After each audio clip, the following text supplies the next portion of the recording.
Hello students, आज हम पढ़ेंगे स्वभाव परमवाद चरक सूत्र स्थान का चैप्टर है। सबसे पहले परिभाषा एवं परिचय। स्वभाव परमवाद का अर्थ होता है स्वभाव प्लस उपरम। तो स्वभाव का मतलब होता है प्राकृतिक प्रवृत्ति जो नेचुरल है, नेचर से है। उपरम का मतलब होता है विनाश या समाप्ति।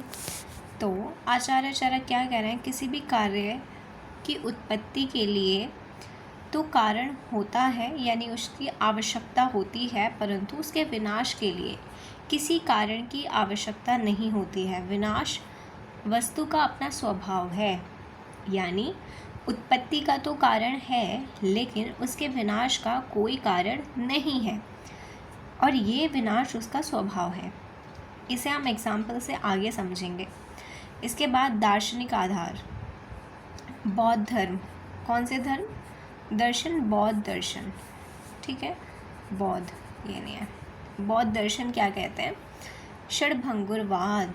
यह सिद्धांत मुख्य रूप से षडभंगुरवाद से निकटता रखता है, यानी ये क्या कह रहे हैं कि संसार के प्रत्येक वस्तु हर क्षण बदल रही है, यानी पल पल हर चीज़ बदल रही है।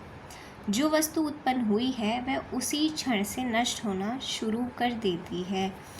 यानी जैसे आपने पढ़ा होगा शीर्यते अनेन इति शरीरम, यानी शरीर उसको कहते हैं जो हर पल क्षीण होता है। तो इस ठीक वही ये कह रहे हैं कि हर चीज़ जो भी उत्पन्न हुई है वो हर पल हर क्षण नष्ट होना शुरू कर देती है उत्पत्ति के बाद।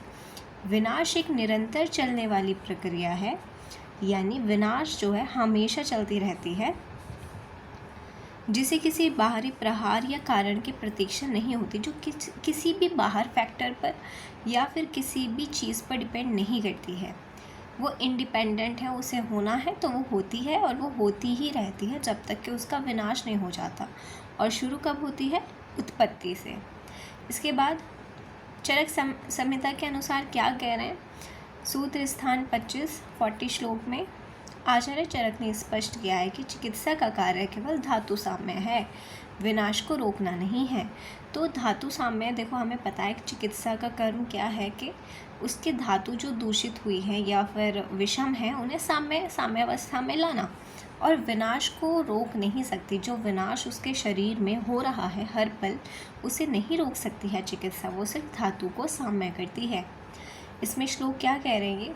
जायन्ते हेतु वैषम्यात् विषमादे धातुआ हेतु साम्यात् समास तेषाम स्वभाव परम सदा। इसमें क्या कह रहे हैं कि विषम धातु जब आहार विहार विषम होते हैं तो धातुएं विषम हो जाती हैं। सम धातु कब होती हैं? जब हेतु समान होता है तो धातुएं संतुलित रहती हैं। यानी अगर आप ऐसा आहार विहार का सेवन कर रहे हैं जो धातु को विषम करती हैं तो उससे धातुएं विषम हो जाएंगी, लेकिन आप ऐसे आहार विहार का सेवन कर रहे हैं जो धातु का हेतु मतलब जो धातु को समान करती हैं, उन्हें साम्यावस्था में रखती हैं, तो धातु साम्य रहेंगी। ठीक है, स्वभाव परमवाद इन धातुओं का विनाश तो, लेकिन आप हित खा रहे हैं या फिर आप अहित खा रहे हैं, उसका सिर्फ धातु साम्य और धातु विषम से संबंध है, उसका उस विनाश से कोई संबंध नहीं है। ठीक है, तो आप अगर साथ में आप अगर हित कर आहार खा रहे हैं तो आपकी धातु साम्य होंगी, अगर आप अहित कर खा रहे हैं तो आपकी धातुएं विषम होंगी, लेकिन जो आपका विनाश है वो हमेशा ऐसे ही चलता रहेगा, पल पल और हर पल।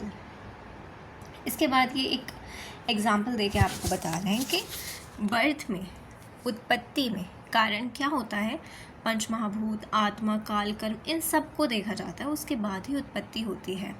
लेकिन स्थिति के लिए हमें क्या चाहिए होगा? आहार, चेष्टा, धातु का पोषण हमें करना होता है आहार और विहार से। अगर हम नहीं करेंगे, कोई इंसान अगर आहार ही ना खाए तो भी उसका विनाश हो जाएगा।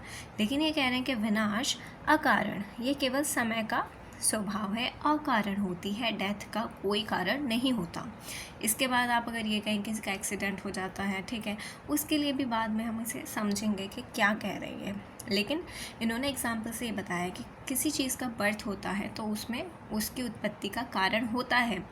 स्थिति अगर बनाए रखनी है तो भी आपको कुछ करना पड़ेगा, लेकिन डेथ अकारण है, उसका कोई कारण नहीं होता। चिकित्सा में क्या है इसका महत्व है?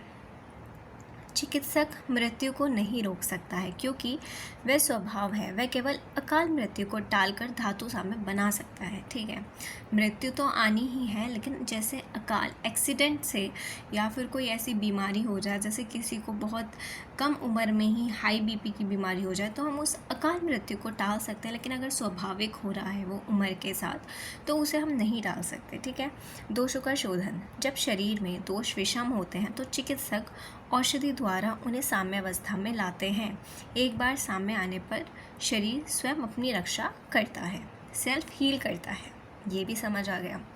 रोगों की निवृत्ति। चिकित्सा रोगों को ख़त्म नहीं करती है, बल्कि रोगों के कारणों को हटा देती है। इसके बाद रोग का विनाश स्वभाव से हो जाता है। अगर हेतु ही नहीं है तो रोग कैसे होगा। पथ्य अपथ्य का महत्व समझेंगे। यदि हम केवल साम्य यानी सिर्फ हेतु यानी हितकर आहार विहार, संतुलित आहार का सेवन करेंगे तो शरीर का क्षय जो है वो प्राकृतिक गति से होगा, व्याधि के कारण नहीं होगा। तो यहाँ पर मुझे लगता है आपको अपने सवाल का जवाब मिल गया होगा। तो इसका महत्व ये है कि जो प्राकृतिक है, जो उसकी गति है, वो होती है अगर आप साथ में आहार विहार का सेवन करते हैं। लेकिन अगर आप अहित और असाथ में आहार विहार का सेवन करेंगे तो वो उसके प्राकृत नहीं होगी, विकृत गति से हो जाएगा, जो कि उम्र से पहले हो जाता है। ठीक है, इसके बाद यद्यपि विनाश के लिए कारण की आवश्यकता नहीं मानी गई है, फिर भी व्यवहारिक जगत में हेतु जैसे विष, चोट, संक्रमण विनाश को तीव्र कर देते हैं। आचार्य चक्रपाणि ने स्पष्ट किया है कि यहाँ विनाश का अर्थ सूक्ष्म विनाश। देखो, जब चोट लगती है वो एक बड़ा विनाश है। ठीक है, यहाँ पे कह रहे हैं जो हम जिस विनाश की हम बात कर रहे हैं, ये आचार्य है, वो कह रहे हैं कि हम सेल वाले विनाश की बात करें कि सेल हर पल नष्ट होती रहती है, मतलब सेलुलर लेवल पे बात करें, माइक्रोस्कोपिक। ठीक है, जो हमें दिखता नहीं है, वहाँ पर क्षय निरंतर होता रहता है। इसके बाद निष्कर्ष। स्वभाव परमवाद आयुर्वेद का वह यथावादी सिद्धांत है जो बताता है कि जीवन एक प्रवाह है। स्वस्थ का अर्थ धातु का निरंतर साम्य बनाए रखना है।